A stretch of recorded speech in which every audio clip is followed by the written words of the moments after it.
আশা করছি আজকে বিকালের মধ্যে আমরা সবগুলো অ্যাপ্লিকেশন আমরা ওপেন করে দিতে পারবো। এই যে আমাদের প্রাণহানি হয়েছে, সম্পদের ক্ষতি হয়েছে, তার কারণে তারা দুঃখ প্রকাশ করেছে। সোশ্যাল মিডিয়া প্ল্যাটফর্ম কিছুটা সময়ের জন্য আমরা আসলে সাময়িকভাবে আমরা তাদের কর্মকাণ্ড পরিচালনার ব্যাপারে কিছু বিধি নিষেধ আরোপ করেছিলাম বাংলাদেশ টেলিকম রেগুলেটরি কমিশনের পক্ষ থেকে। আমরা সার্বিক বিবেচনা করে আমাদের ফ্রিল্যান্সার, ই কমার্স উদ্যোক্তা, আমাদের ব্যবসায়িক সম্প্রদায় এবং হয়তো স্কুল, কলেজ, শিক্ষা প্রতিষ্ঠান এগুলো এখন সাময়িকভাবে বন্ধ আছে, কিন্তু আমাদের ছাত্র, ছাত্রী, শিক্ষক, গবেষক তারা বিভিন্ন প্ল্যাটফর্মে কিন্তু তারা শিক্ষা কার্যক্রম চালাতে চায়। সেক্ষেত্রেও কিন্তু ফেসবুক, টিকটক, ইউটিউব এই প্ল্যাটফর্মগুলো বেশ প্রয়োজনীয় প্ল্যাটফর্ম, এটা আমরা মনে করি। কিন্তু সাময়িকভাবে কিছু বিধিনিষেধ আমরা আরোপ করতে বাধ্য হয়েছিলাম। তবে আমি আনুষ্ঠানিকভাবে আজকে আপনাদেরকে জানাতে চাচ্ছি যে আজকে আমরা সেই বিধিনিষেধ আমরা প্রত্যাহার করে নিচ্ছি এবং বাংলাদেশে আমাদের সাইবার স্পেসে আমরা ফেসবুক, টিকটক এবং ইউটিউবের কার্যক্রম পরিচালনা করতে সবগুলো অ্যাপ্লিকেশন আমরা ওপেন করে দিচ্ছি। সবাইকে ধন্যবাদ। জয় বাংলা। এটা আমরা এখনই এই প্রেস কনফারেন্স শেষে আমরা নির্দেশনা দিয়ে দিয়েছি বিটিআরসিকে। হয়তো কিছুটা সময় লাগবে, হয়তো 1 ঘন্টা বা 2 ঘন্টা সময় লাগবে।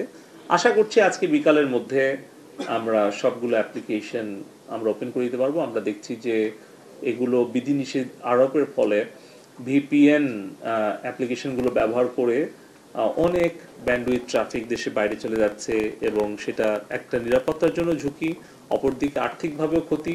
সব কিছু মিলিয়ে আমরা একটাই অনুরোধ করব আমাদের গণমাধ্যমের সাংবাদিক বন্ধুদের মাধ্যমে আমাদের দেশের সকল নাগরিকের কাছে যে আপনারা কোনো মিথ্যা গুজব, কোনো মিথ্যা অপপ্রচারে বিভ্রান্ত হবেন না।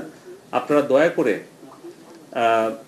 আমাদের যদি কোনো কর্মকাণ্ডে আপনারা ক্ষুব্ধ হয়ে থাকেন, আমাদের কোনো আচরণে বা কথায় যদি আপনারা মনক্ষুণ্ণ হয়ে থাকেন, আপনারা আপনাদের মত প্রকাশ করবেন, সমালোচনা করবেন, সেই স্বাধীনতা আমাদের আছে বাংলাদেশে। কিন্তু কেউ আপনারা সহিংসতাকে উৎসাহ দিবেন না। কোনো মিথ্যা অপপ্রচার গুজবকে যাচাই বাছাই না করে আপনারা উস্কানিতে আপনারা বিক্ষুব্ধ হবেন না বা কোনো সহিংসতাকে প্রশ্রয় দিবেন না, উৎসাহ দিবেন না। যে কোনো গঠনমূলক সমালোচনা, যে কোনো গঠনমূলক সমালোচনা আমরা সোশ্যাল মিডিয়াতে হোক, সামনাসামনি হোক বা গালাগালিও আমরা কিন্তু অবশ্যই আমরা সহ্য করব বা সেটা আমাদের সব প্ল্যাটফর্মে আমরা অ্যালাউ করছি। কিন্তু একটু সতর্কভাবে আমাদের আচরণটা করা দরকার যে আমাদের কোন কথা বা কোন ধরনের কন্টেন্ট হয়তো সহিংসতাকে উস্কিয়ে দিতে পারে। এবং একটা চক্র কিন্তু সবসময় তৎপর আছে, তারা কিন্তু চেষ্টাই করছে যে কোনো একটা সুযোগ পেলেই তারা বাংলাদেশের জনগণের সম্পদ নষ্ট করার চেষ্টা করছে, প্রাণহানি ঘটানোর চেষ্টা করছে। তারা কিন্তু থেমে নেই, তারা দেশে বিদেশে খুব সক্রিয় আছে। তাই আবারও অনুরোধ করব যে আমরা আমাদের সকল সোশ্যাল মিডিয়া কমিউনিকেশন অ্যাপ্লিকেশন সবগুলো আমরা উন্মুক্ত করে দিচ্ছি। আমাদের ইন্টারনেটের সর্বোত্তম ব্যবহারটা আমরা যেন ইতিবাচক করি, কিন্তু ইন্টারনেটের সোশ্যাল মিডিয়ার কোনো নেতিবাচক ব্যবহার যেন আমরা না করি, এই অনুরোধটা সবার কাছে থাকলো।